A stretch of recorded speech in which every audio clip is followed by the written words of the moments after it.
"Is there anybody there?" said the traveller, knocking on the moonlit door.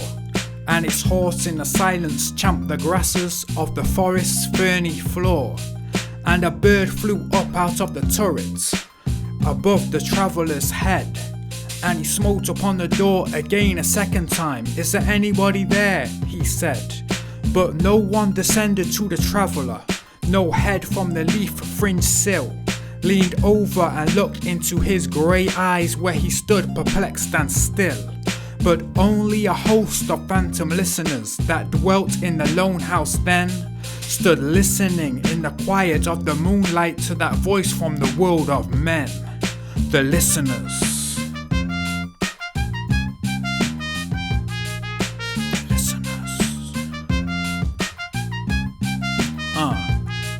Stood thronging the faint moonbeams on the dark stair that goes down to the empty hall, hearkening in an air stirred and shaken by the lonely traveller's call.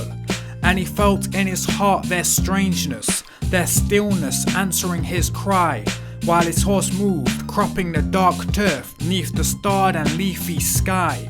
For he suddenly smote on the door, even louder, and lifted his head. "Tell them I came," and no one answered, "but I kept my word," he said.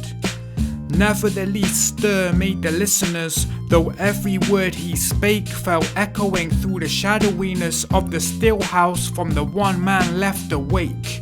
Aye, they heard his foot upon the stirrup, and the sound of iron on stone, and how the silence surged softly backward when the plunging hoofs were gone. Aye, they heard his foot upon the stirrup, and the sound of iron on stone, and how the silence surged softly backward when the plunging hoofs were gone.